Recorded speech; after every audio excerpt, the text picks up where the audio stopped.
We love how our garden is full of life and spending time here feels so good. In this video we would like to show you how it all started.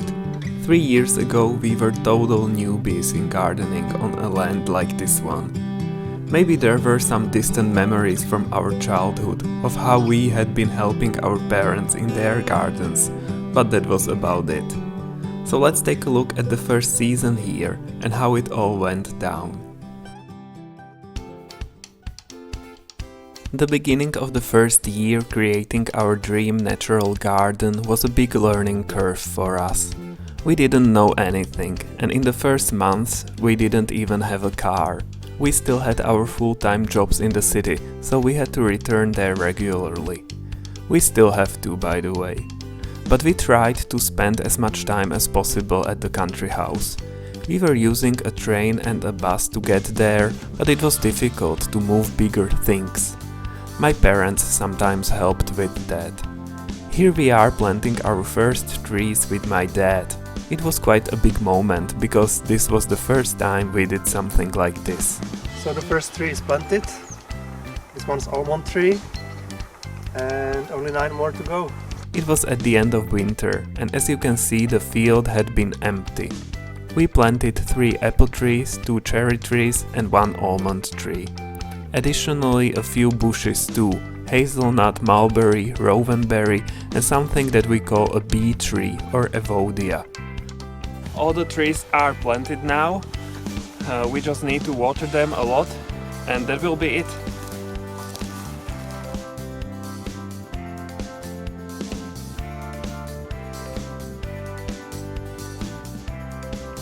We also started planting some seeds in our vegetable garden. In May the weather got warmer and everything started growing like crazy, including alfalfa on our field. We only had a bushwhacker at that time, so it was impossible to keep it under control, but back then we didn't even know what we were doing or what our plan was. There is a program in the village to support composting, so they provided us with a composter for free, which was nice.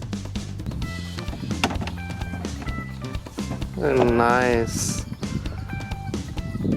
We can compost until forever. Until the end of time. We went to check how our new trees are going. We found out that there are a lot of caterpillars eating the leaves. Yeah.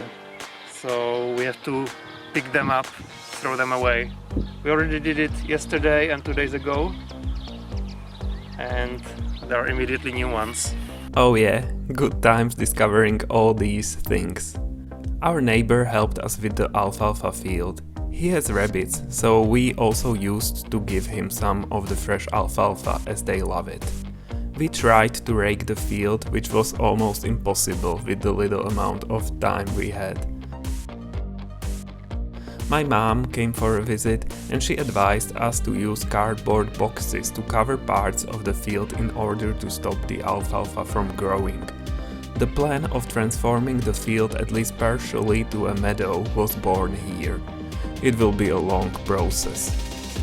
And let's take a look at what was going on in the garden at the beginning of summer. We are expanding our garden beds, that's why I'm spading again. Because we need more space. It would have been much easier to do it at the end of winter because the soil wouldn't have been overgrown with so much weed and grass. We didn't do it then because we didn't think we would need that much space. But then we found out that the strawberries here are really sweet and tasty and great and we want to have more of them. So a little garden update. The garden is completely muddy because it's been raining so much and it's overgrown with weed because we haven't been here for 2 weeks. We just came back, so there's a lot of work ahead of us. But the veggies are doing quite well, most of them. You can see onions are basically ready. They're really big, so we can start harvesting them whenever we want to use them, which is great. Then we have garlic. Garlic should be ready very soon. It's already starting to go into seeds. And we are told once this goes straight up, then we can dig them out. Here we have nothing, it seems. I think this garden bed is cursed because no matter what we plant here, nothing grows up. First we tried corn salad twice and not even one of them came up. And then 2 weeks ago I tried planting a second batch of turnip, and again I don't see any, I think, just a lot of weed. Then we have a bed of spinach. This is the second batch already. We harvested the first one and it was a success. So we tried again, but maybe it was too late, so I'm not sure if it will grow nicely or if it will go into seeds directly. But there are at least some leaves which we could eat, so at least something. Then we have a bed with 3 leeks here on the side, and then nothing. Again, I tried the second batch, so we'll see if any more of them will grow. This looks like a disaster. This is dill. And actually last time we were here, it looked really great. And I'm happy that we harvested most of it when we were here, and it's in our freezer now.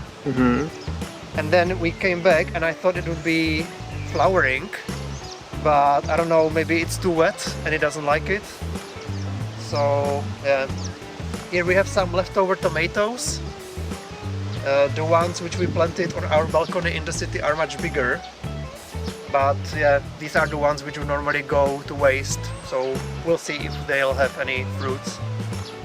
5 out of 6 survived so far. And on the other side there's the first batch of turnip, which is doing much better than the second one. Most of them are alive. And here we have a bit of everything really. I just tried planting various kinds of seeds.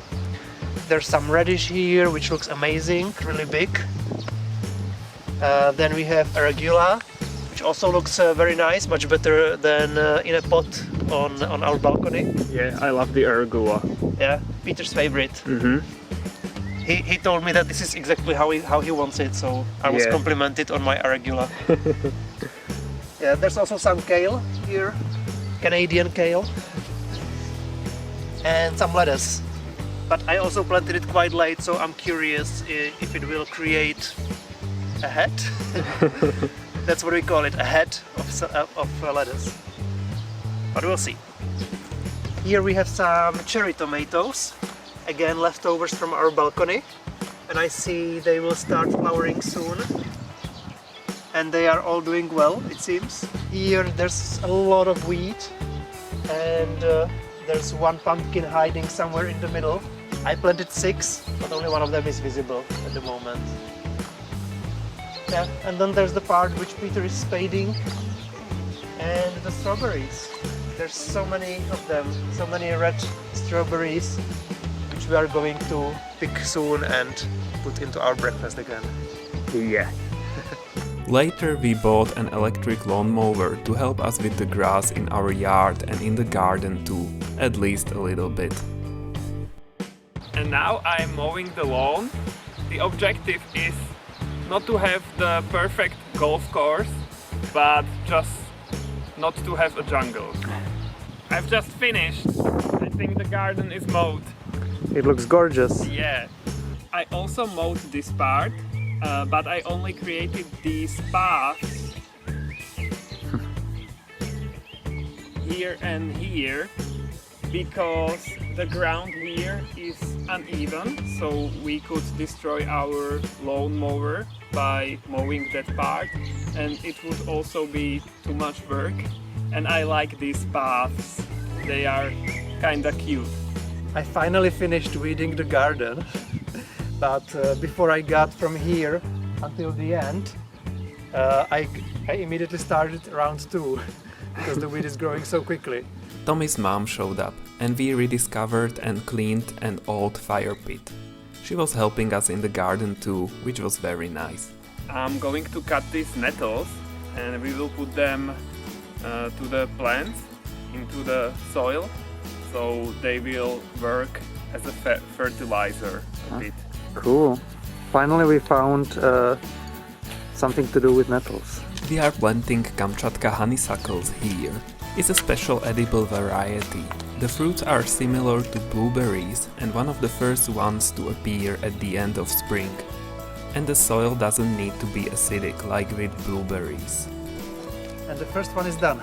The previous owners left quite a lot of hay in our barn, so we started using it as mulching material in hopes to stop all the weeds and grass from overgrowing everything.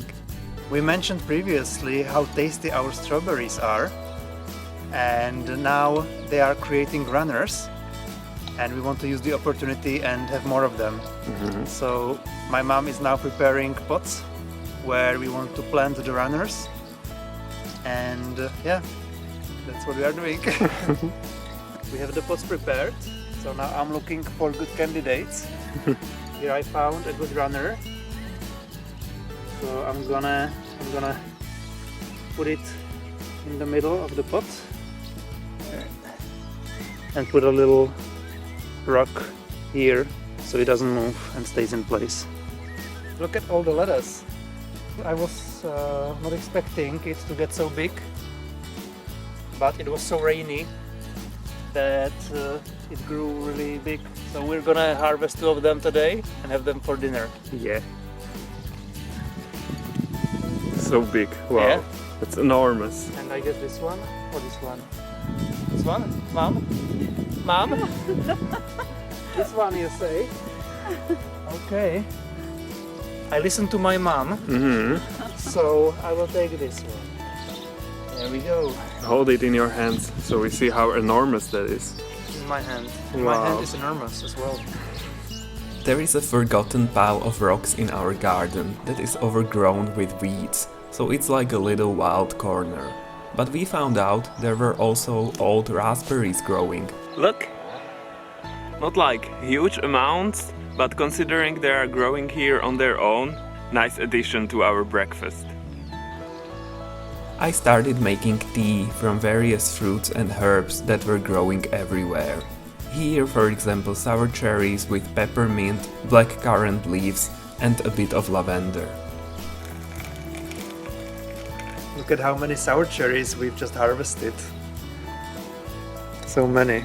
Too bad it's not regular cherries, which are tastier. We've been waiting for our garlic to be ready for harvest, and now we can see that the flower stalks are facing upwards, which is a signal that it should be ready. It's an old variety from Tommy's grandpa. It's strong and delicious. And here's our garlic, guys! Yay! We just need to let it hang for some time until it becomes dry, and we can then store it for months. Look at the red currant, so big, Wow! and so many fruits. Yeah. We actually bought more currants, and we wanted to plant them here to create a line along the fence.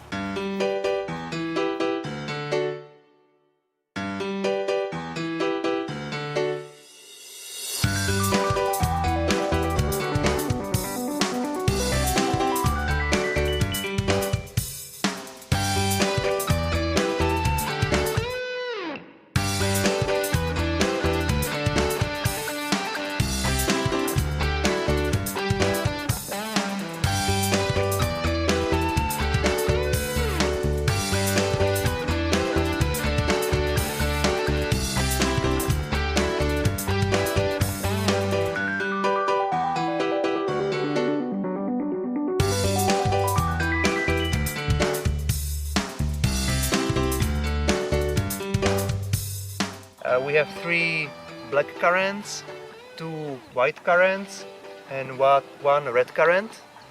We continued planting various plants, but what you can see here is the overgrown alfalfa field. During the summer we didn't manage to get it under control at all. And now this tree, my parents have that at home. I remember it grew really fast. Oh my god, a thunderstorm is coming! So the tree is already planted, and it's raining in the meantime, so we're gonna run inside now to take cover. Yeah, let's run! Luckily, we survived. And we were getting used to the fact that there is always something to harvest in the middle of summer, which was amazing. Sour cherries, red currants, And this is like 1/3 of all the fruits that were on the plant. Yeah, we'll keep the rest for later. Yeah, because it would be impossible to store, or I don't know what we will do. Then we have dill here, Again. all back. So much. Yeah, a lot of dill, so we will put it into freezer. We still have the previous batch in the freezer. Yes. This is arugula and kale. And what do you have there? Yeah, and a lot of lettuce. Like four heads of lettuce. Yeah. And for now, we will stop here in the middle of summer. Hopefully you enjoyed this video. If you did, consider subscribing to our channel and we will continue next time. So until then, bye!